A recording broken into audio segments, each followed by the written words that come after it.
है। इसके बाद साक्षात हम एक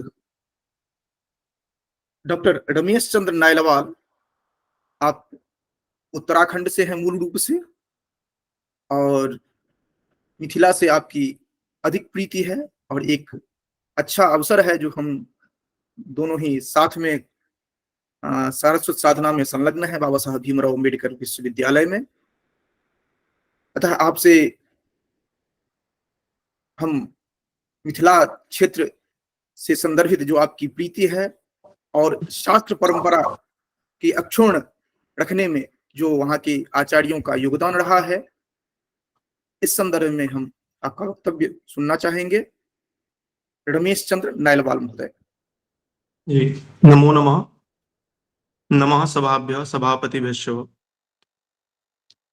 जैसे कि अभी पूर्व वक्ताओं ने मिथिला की शास्त्र परंपरा पर विविध आचार्यों का जो योगदान है उस पर अपने विषय रखे, उसी विषय को आगे बढ़ाते हुए मैंने जो कुछ अध्ययन किया है विगत 1-2 दिन में, उस पे मैंने मिथिला के प्रमुख संस्कृत नाटककार इस विषय का चयन किया है।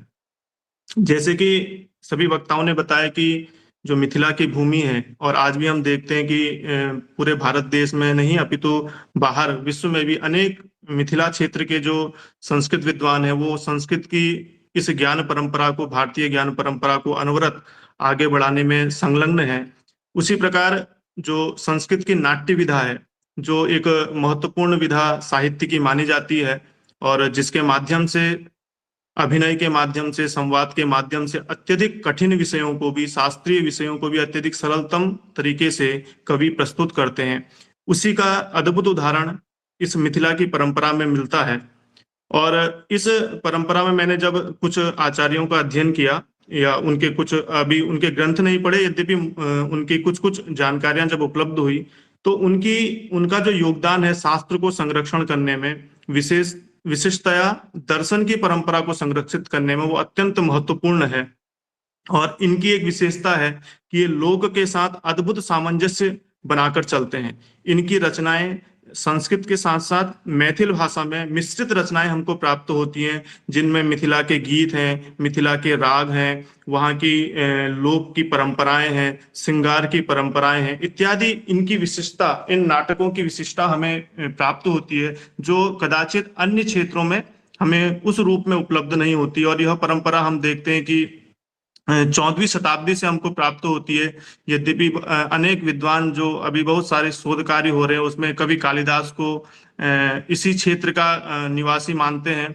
उसके बाद जो प्रसिद्ध ही हैं तो उनके विषय में मैं अधिक नहीं कहूंगा। उसके बाद आचार्य जो जयदेव हैं, 12वीं शताब्दी के आचार्य, जिनकी चंद्रालोक रचना और प्रसन्न नाघव यह जो ग्रंथ है, यह प्रसन्न राघव नामक नाटक अत्यंत प्रसिद्ध है, तो उनके विषय में भी नहीं। अब मैं 14वीं शताब्दी से जो परंपरा में हमें प्राप्त होते हैं आचार्य, उनमें जो सर्वप्रथम जो कवि हैं उसमें कवि विद्यापति ठाकुर आचार्य हैं, जिनका जन्म मधुबनी के ही विसपी नामक ग्राम में हुआ था। और ये तो मतलब प्रसिद्ध ही है, हिंदी साहित्य में भी हम पढ़ते हैं। इनकी जो रचनाएं हैं वो संस्कृत भाषा में, अवहट्ट में और मैथिल भाषा में इनकी रचनाएं प्राप्त होती हैं। और अपने कविता, इनके विषय में जो आचार्य रमापति मिश्र हैं, उन्होंने इनके पूरे परिचय को दिया है कि जयंती विद्यापति कोकिलस्वरा कवित्व कांतार बिहार वासिना सदा शिवोपासन शुद्ध वृद्धया चिरायुष चित्रकला कलाधिह। ऐसे अनेक इनकी मतलब ख्याति जो 18वीं 19वीं शताब्दी तक हमें निरंतर प्राप्त होती है। इनके जन्म काल के विषय में अनेक मतभेद प्राप्त होते हैं, तथापि विद्वानों ने 14वीं शताब्दी इनकी रचना, इनका काल स्वीकृत किया है। इनकी प्रमुख नाट्य विधा में एक बड़ा अद्भुत ग्रंथ है गोरक्ष विजय नाटक। यह अत्यधिक पठनीय है, और जो मैंने कहा कि वो लोक के साथ संस्कृत के कवि कैसे अपनी संबद्धता बनाते हुए चलते हैं, तो उसमें यह नाटक अत्यंत महत्वपूर्ण है, गोरक्ष विजय। और इसमें यह जो नाटक है इसमें 2 योगियों की कथा है, और उसमें 2 योगी भ्रमण करते हुए गोरक्ष, अपने गुरु उसमें गोरखनाथ हैं और एक काननीय नामक योगी हैं और वो गुरु मत्स्येंद्र नाथ को ढूंढते हुए एक राज्यसभा में पहुंचते हैं। तो एक नाटकीय मंचन दिखाया गया है। वहां जो गुरु मत्स्येंद्र नाथ हैं वो राजा के रूप में हैं और वो भोग विलासों में पूरा अपने मतलब जो राजकीय राजा का एक स्वभाव है उस रूप में वहां व्यस्त हैं। और वहां जाकर के वो अपने जो दोनों योगी होते हैं अपने स्वरूप को छिपाते हैं और वहां नर्तक के रूप में प्रवेश करते हैं। और अचानक राजा को पता चलता है कि यह जो ये लोग हैं ये तो क्या कहते हैं राजा को मतलब मानने के लिए आए हुए हैं। तो राजा उनको दंडित कर देता है। लेकिन उसके बाद जो एक योगी होते हैं उनकी कृपा से वो पुनर्जीवित हो जाते हैं और उसके बाद मत्स्येंद्र नाथ को पता चलता है कि नहीं उनसे गलती हुई है और वो जो आध्यात्मिक मार्ग को छोड़ करके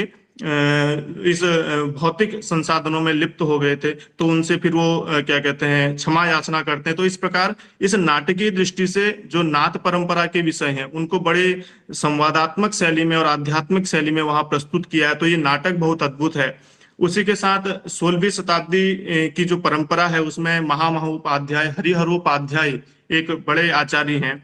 उनका एक नाटक है भर्तृहरि निर्वेद, उनका एक प्रसिद्ध नाटक है। और यह नाटक भी इसी प्रकार की जो क्या नाथ परंपरा है उसको लेकर के यह नाटक लिखा गया है। उसी प्रकार उनका एक नाटक प्रभावती परिणय नाटक है। अब जैसे कि 14वीं शताब्दी के जो नाटक हमें उस समय प्राप्त होते हैं वो नाथ परंपरा को लेकर, जैसे हम कबीर की रचनाएं देखते हैं और अन्य उस समय के हिंदी साहित्य के जो कवि या खड़ी बोली में जो लोग लिख रहे हैं उनकी कविताएं जैसे उस नाथ परंपरा का अनुसरण कर रही है, उसी प्रकार इन संस्कृत कवियों के भी नाटक उसी परंपरा का अन्वेषण कर रहे हैं। तो संस्कृत भाषा जो एक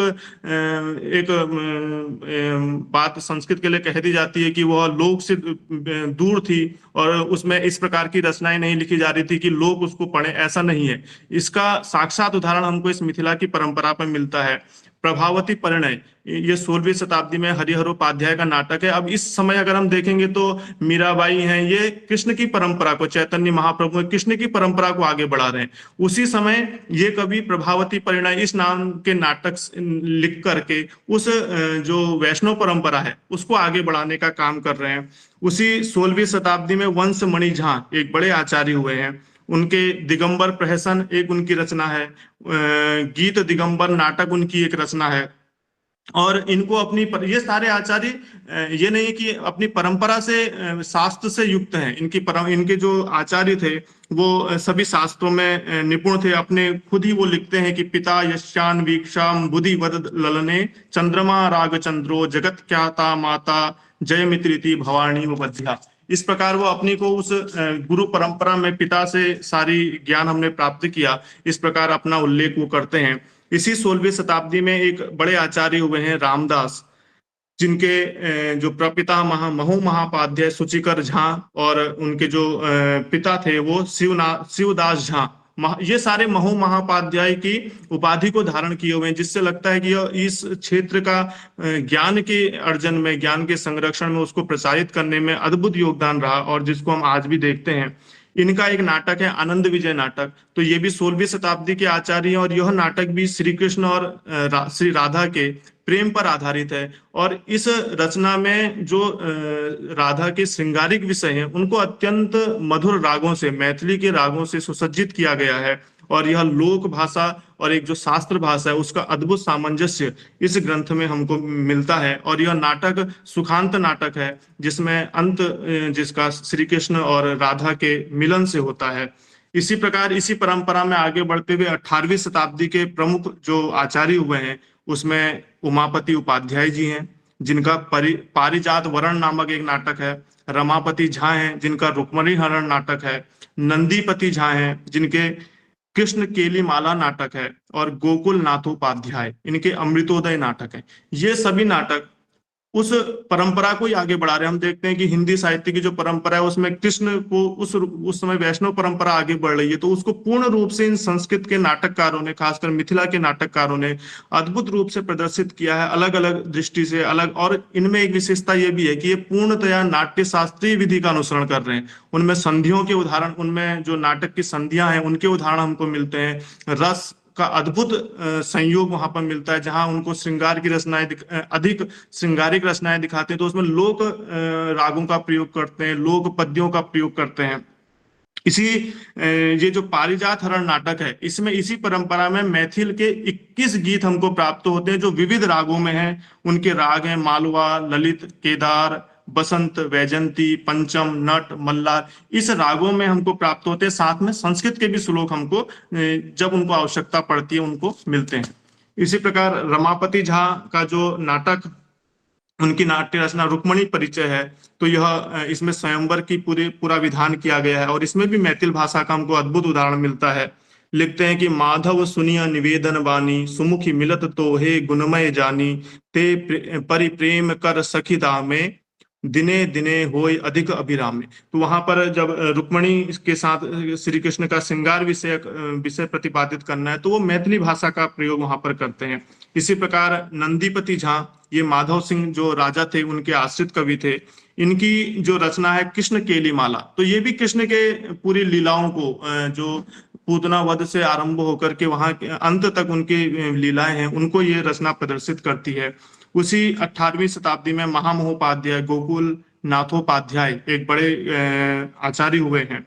ये इनके प्रपितामह भी महामहोपाध्याय रुचिपति उपाध्याय थे और पितामह रामचंद्रो महापाध्याय और पिता पीताम्बरोपाध्याय, ये सारे महामहोपाध्याय की उपाधि से विभूषित हैं और इसका वर्णन ये अपनी रचनाओं में करते ही हैं। इसी प्रकार 20वीं शताब्दी के जो प्रमुख आचार्य गोकुल नाथोपाध्याय की रचनाएं जो हैं उसमें अमृतोदय एक अद्भुत नाटक है। और यह नाटक जो मैंने बोला कि दार्शनिक विषयों को कितने सरलतम तरीके से प्रस्तुत करते हैं, उसका अमृतोदय अद्भुत उदाहरण है। इसमें न्याय शास्त्रीय मोक्ष स्वरूप तथा उसकी प्राप्ति कैसे हो सकती है, इसको नाटकीय विधा से इसमें सारे प्रकार की संधियां, नाटकीय जो विधियां हैं उनका प्रयोग हमको मिलता है। और इनके जो अंकों का विभाजन है वो है श्रवण संपत्ति, तो बौद्ध के विषय को उत्पन्न को रखा है, मनन सिद्धि, निधिध्यासन, धर्म संपत्ति, आत्मदर्शन और अंतिम जो अंक है वह अपवर्ग प्रतिष्ठा। तो इस प्रकार से पूर्व पक्ष को प्रस्तुत करते हुए अंत में न्याय के विषयों को, अपवर्ग की प्रतिष्ठा न्याय की दृष्टि से वहां पर स्थापित करते हैं। तो यह अद्भुत परंपरा नाट्य की हमको इस मिथिला की परंपरा में मिलती है, जहां शास्त्रीय विधियों को अत्यधिक सरलतम तरीके से संवाद शैली में प्रस्तुत किया जाता है। उसी प्रकार 19वीं और 20वीं शताब्दी के प्रमुख आचार्य जिनमें महामहोपाध्याय हर्षनाथ झा हैं, उनका माधवानंद नाटक है। महामहोपाध्याय रत्नमणि झा हैं जिनका उषाहरण नाटक प्रसिद्ध है। और पंडित जीवन झा, इनके सुंदर संयोग और सामवती पुनर्जन्म ऐसी रचनाएं हैं। और गंगेश मिश्र, इनकी गुरु दक्षिणा नामक नाटक उपलब्ध है।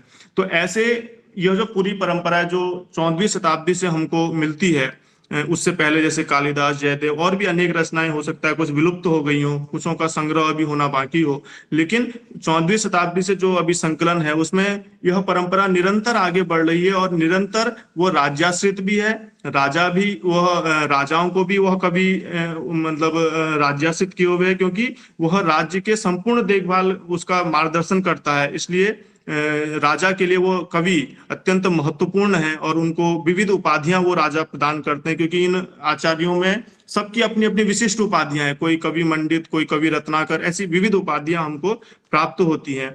तो इन सारे नाटकों का अध्ययन करके हमें यह ध्यान आता है कि ये सारी नाट्य विधा अत्यंत समाजोपयोगी हैं। और जो एक कवि के लिए पंक्ति प्रसिद्ध है कि कवि देश काल और परिस्थिति का अतिक्रमण नहीं कर सकता है और वो अपने देश काल पर रहकर ही अपनी रचनाएं लिखता है, वो उसका अद्भुत उदाहरण हमें इन रचनाओं में प्राप्त होता है। और किस प्रकार नाट्य जो एक विधागत भेद बहुत बार हम देखते हैं कि नाट्य अलग है, साहित्य अलग है या दर्शन अलग है, उसका अद्भुत उदाहरण कैसे ये सारे शास्त्र एक दूसरे से के अनुपूरक हैं, एक दूसरे के साथ जुड़ करके ये अपनी परंपरा को और अधिक आगे बढ़ाते हैं, संरक्षित करते हैं, इसका अद्भुत उदाहरण हमें इन परंपरा पे प्राप्त होता है। इतना कह करके मैं अपनी बात पूर्ण करता हूँ। धन्यवाद। बहुत बहुत धन्यवाद। मिथिला में नाट्य परंपरा के संदर्भ में विस्तार पूर्वक आपने परिचय प्रस्तुत किया। वस्तुतः यह एक ऐसा विषय है जिसमें पर्याप्त शोध की आवश्यकता है, पर्याप्त समय की अपेक्षा है। तो हम समय का अतिक्रमण न करते हुए साक्षात आगे बढ़ते हैं।